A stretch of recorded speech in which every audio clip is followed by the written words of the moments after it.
Telangana CM Revanth Reddy Tollywood పైన కొన్ని సంచలన వ్యాఖ్యలు చేయడం జరిగింది. అది ఇప్పుడు ప్రస్తుతం టాలీవుడ్లో మాత్రం సంచలనం అవుతుందని చెప్పవచ్చు. ఎందుకంటే తెలంగాణ ప్రభుత్వం ఇవ్వాల్సినటువంటి సినీ ఇండస్ట్రీకి సంబంధించినటువంటి అవార్డ్స్ ఏదైతే ఉన్నాయో గద్దర్ గారి పేరు మీద ఇవ్వాలనుకుంటున్న అవార్డులకు పైన ఆయన స్పందించడం జరిగింది. ఈ అవార్డ్స్ ఇచ్చే విధి విధానాలు తయారు చేయడానికి ఇటు సినీ ఇండస్ట్రీకి ఆయన మొత్తం కూడా ఫ్రీడమ్ ఇచ్చినట్టుగా తెలుస్తుంది. అయితే సినీ ఇండస్ట్రీ నుంచి మాత్రం ఎటువంటి స్పందన లేదని కూడా ఆయన ఇటీవల చేసిన వ్యాఖ్యలు ఇప్పుడు టాలీవుడ్లో సంచలనం అయితే అవుతున్నాయి. ప్రస్తుతం మన దగ్గర సీనియర్ నిర్మాత ఫిలిం ఛాంబర్ మాజీ అధ్యక్షులైనటువంటి తమ్మారెడ్డి భరద్వాజ్ గారు ఉన్నారు. సార్, సీఎం రేవంత్ రెడ్డి గారు చేసినటువంటి కామెంట్స్ని ఏ విధంగా చూస్తారు ఏంటి?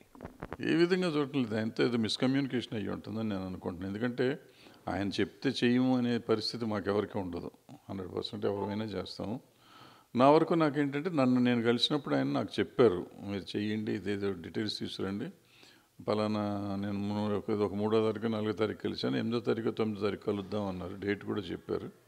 వాళ్ళు పిఏ గారు నెంబర్ ఇచ్చారు. ఆ నెంబర్కి ఫోన్ చేశాను, నేను రెడీ చేశాను కాగితాలు. ఆయన బి నరసింహరావు గారి పేరు కూడా చెప్పారు అప్పుడు. సో బి నరసింహరావు గారికి కూడా ఫోన్ చేశాను. నా వరకు నేను అన్నీ రెడీ చేశాను. ఈవెన్ నరసింహరావు గారు కూడా ఆయన ఏదో మాట్లాడాలనుకుని ఆయన ట్రై చేశారు. సో మా ఇద్దరికి ఇంటర్వ్యూలు అయితే దొరకలేదు, ఆయన కలిసే అవకాశం దొరకలేదు. అంటే మా వరకు ప్రపోజల్ ఇస్తానికి ఇకపోతే ఛాంబర్, ఆ తర్వాత ఛాంబర్ నుంచి ఇండస్ట్రీ నుంచి అందరూ కలిసి వెళ్ళారు. ఒకసారి సీఎం గారిని కలిశారు. కలిసినప్పుడు మరి అక్కడ చెప్పినట్టున్నారు దాంట్లో, ఆ రోజు నేను ప్రెస్ నోట్లో చూసినప్పుడు ఇవి కూడా మాట్లాడారు అని. సో ప్రపోజల్స్ వీళ్ళు రెడీగా పెట్టుకుంటారు. సీఎం గారు అపాయింట్మెంట్ ఇవ్వాలి కదా మనకి. ఊరికి పోస్టులు ఇప్పుడు సీఎం గారికి ఎట్లా ఉంటుందంటే, ఇప్పుడు మనం సడన్గా పోస్ట్ చేసాం అనుకోండి, అంటే సీఎం అంటే రెస్పెక్ట్ లేదా పోస్ట్ చేశారు అంటారు. మనం అట్లా పోస్ట్ చేయలేము, లేదా తపాలా పడేసి రాలేము. మేము ఆయన పర్సనల్గా చెప్పారు కాబట్టి మనం పర్సనల్గా కలుద్దామనే ప్రయత్నం చేస్తాం. అది కూడా అది పరిస్థితి. ప్రాబ్లం ఇది మిస్కమ్యూనికేషన్ తప్ప నేను అనుకోవటం ఎవరికి ఇంట్రెస్ట్ లేకపోవటం కాదు, ఏం కాదు.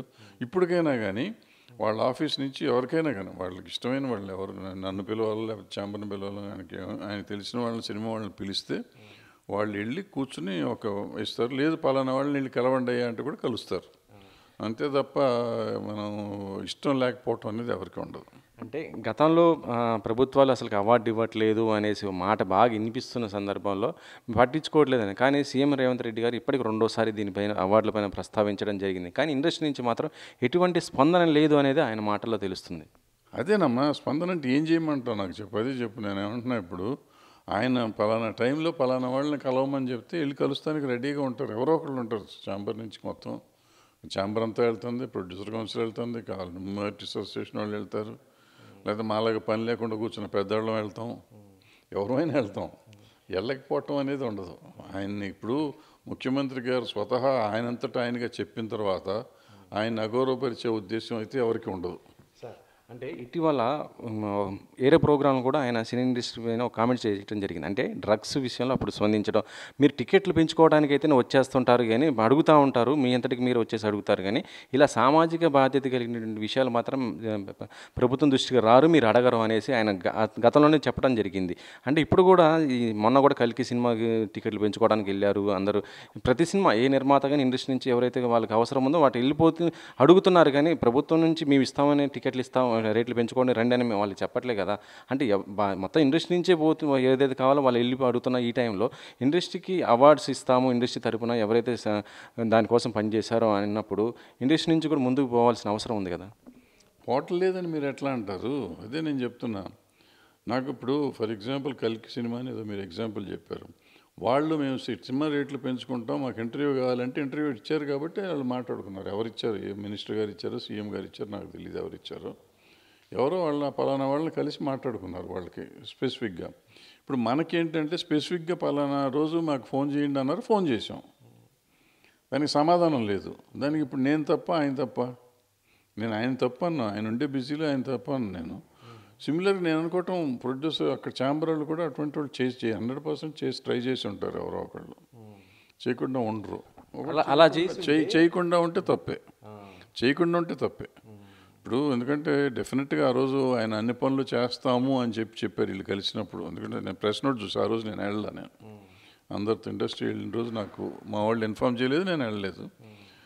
సో ఆయన చెప్పినాక వాళ్ళని కలవకపోవటం తప్ప. కలవకపోవటం అంటే వీళ్ళు ట్రై చేయకపోవటం.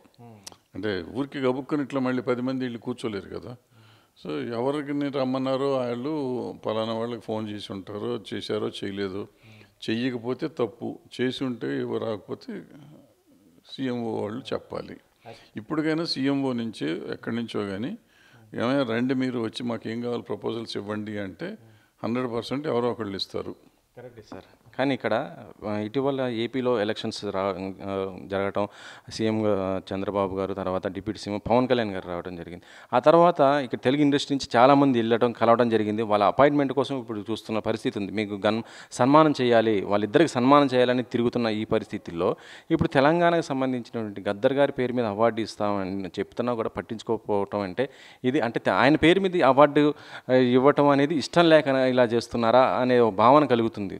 అంటే మీరు తిరిగి తిరిగి ఎక్కడో మాట్లాడుతున్నారు. ఇప్పుడు మీకు సూటిగా చెప్పండి, మీకు ఏం ప్రశ్న కావాలో మీరు అడిగితే నేను సమాధానం చెప్తా. ఎందుకంటే అక్కడికి వెళ్ళి అడుగుతున్నారు, పవన్ కళ్యాణ్ గారిని అడుగుతున్నారు, పవన్ కళ్యాణ్ గారిని అడుగుతానికి ఎవరిని అడుగుతున్నారేమో నాకు తెలీదు. వాళ్ళకి ఇంట్రెస్ట్ ఉంటే వెళ్తారండి దాంట్లో. ఇప్పుడు ఇక్కడ కూడా మన కలికి వెళ్ళారంటున్నాం కదా, వెళ్ళలేదంటలా. నేను వెళ్ళాను, ఇండస్ట్రీ కూడా వెళ్ళింది. దీనికి వెళ్ళాలి అంటే మాకు ఇంటర్వ్యూ కావాలి కదా అంటున్నాను నేను. మీరు అర్థం చేసుకోవట్లా. ఇప్పుడు మీరు నా దగ్గరికి వచ్చారు, నేను రమ్మంటేనే కదా మీరు వచ్చారు, నాకు ఫోన్ చేశారు, నేను స్పందించి రండి అన్నాను, వచ్చారు. మీరు ఫోన్ చేసినప్పుడు నేను స్పందించలేదు, నేను చెప్తానులే అని పెట్టేశాను. ఏం చేస్తారు మీరు? వచ్చి కూర్చుంటారు, గేట్ బయట కూర్చుంటారా? మళ్ళీ అడుగుతారు, మళ్ళీ మాట్లాడలేదు, మళ్ళీ వెళ్ళిపోయి రాదికపోతుంది ఈడు కాకపోతే ఇంకోటి దగ్గరికి అని అనుకుంటారు కదా. అంతే అవుతుంది తప్ప మేము ఎవరికి ముఖ్యమంత్రిని అగౌరవపరిచే లెవెల్ గాను, ముఖ్యమంత్రి గారి దగ్గరికి వెళ్ళకూడదనో అంత తెలివితేటలు కానీ అంత ధైర్యం కానీ మాకెవరికి లేదు. అంటే గతంలో గద్దర్ గారి పేరు మీద అవార్డు ఇస్తామన్నప్పుడు కొద్దిగా భిన్నాభిప్రాయాలు గతంలో రావడం జరిగింది ఇండస్ట్రీ నుంచి. అందుకనే వాళ్ళు ఎవరు కూడా పోవట్లేదు అనేసి మాట అయితే వినబడుతుంది. ఎందుకంటే ఆ తర్వాత చాలా కామెంట్స్ కూడా మీరు కూడా విన్నారు కూడా, గద్దర్ గారి పేరు మీద అవార్డ్స్ ఏంటి అన్న భావన రావటం. అదేవిధంగా ఇప్పుడు ఇండస్ట్రీ మొత్తం కూడా ఆయన పేరు ఇవ్వటం ఏంటనేది వెనకడుగేసి ఉండొచ్చు అని అనుకుంటున్నారా? ఇండస్ట్రీ మొత్తం అని ఎట్లా అంటారండి? ప్రతి మనిషికి డిఫరెంట్ వ్యూస్ ఉంటాయి. నాకుండే వ్యూ మీకు ఉండకపోవచ్చు, మీకుండే వ్యూ ఇంకొకరికి ఉండకపోవచ్చు. సో అందుకని గద్దర్ పేరు మీద ఎట్లా ఇస్తారని ఎవరైనా ఒకళ్ళిద్దరు అని ఉంటే దానికి అందరూ బాధ్యులు అవ్వరు కదా. మీకు ఛాంబర్గా స్టేట్మెంట్ ఇచ్చిందా గద్దర్ పేరు మీద ఇవ్వడానికి వీలు లేదని? ఛాంబర్ స్టేట్మెంట్ ఇవ్వలేదు, ప్రొడ్యూసర్ కౌన్సిల్ స్టేట్మెంట్ ఇవ్వలేదు. మీకు ఏదో ఒక అవార్డు గవర్నమెంట్ ఇస్తే చాలు అనుకునే రోజుల్లో ఎవరో ఒకళ్ళు అన్నారు కాబట్టి ఇండస్ట్రీ మొత్తం అనుకోవటం తప్ప. అసలు ఫస్ట్ ఇండస్ట్రీ అంటే ఎవరు అనేది అందరూ నేర్చుకోవాలి. మీడియా దగ్గర నుంచి ప్రతి వాళ్ళు తెలుసుకోవాలి. ఇండస్ట్రీ అంటే మహేష్ బాబు గారు, చిరంజీవి గారు, పవన్ కళ్యాణ్ గారు కాదు. ఇండస్ట్రీ అంటే ఛాంబరు. అన్నీ కలిపితే ఛాంబర్ అంటే అన్నీ కలిపితే వస్తాయి. 24 క్రాఫ్ట్స్ అనేది మీకు 24 క్రాఫ్ట్స్ లేవు, అది మీకు తెలీదు. ఇప్పుడు ఇవన్నీ మళ్ళీ మాట్లాడాలని చాలా ఉన్నాయి. క్రాఫ్ట్లో ఉందే 16, 17 ఉంటాయి. 24 సెక్షన్లుగా 20 యూనియన్లు పెట్టాం మేము. 24 యూనియన్లు కాబట్టి 24 క్రాఫ్ట్లు అనుకుంటున్నారు. ఎట్లా అవుతాయి? ఆర్టిస్టులు అంతా ఒకటే అవుతుంది. ఆర్టిస్టులకి 6 సంఘాలున్నాయి. జూనియర్ ఆర్టిస్టుల సంఘం, డైలాగ్ ఆర్టిస్ట్ సంఘం, డబ్బింగ్ ఆర్టిస్ట్ సంఘం, ఇట్లా మూవీ ఆర్టిస్ట్ సంఘం. ఇవన్నీ కలిపితే ఒకటి అవుతుంది. అది దాన్ని ఇప్పుడు 6 ఉన్నాయి కాబట్టి 24 అయినాయి మాకు. ఇట్లా చెప్పుకుంటూ పోతే చాలా ఉంటాయి.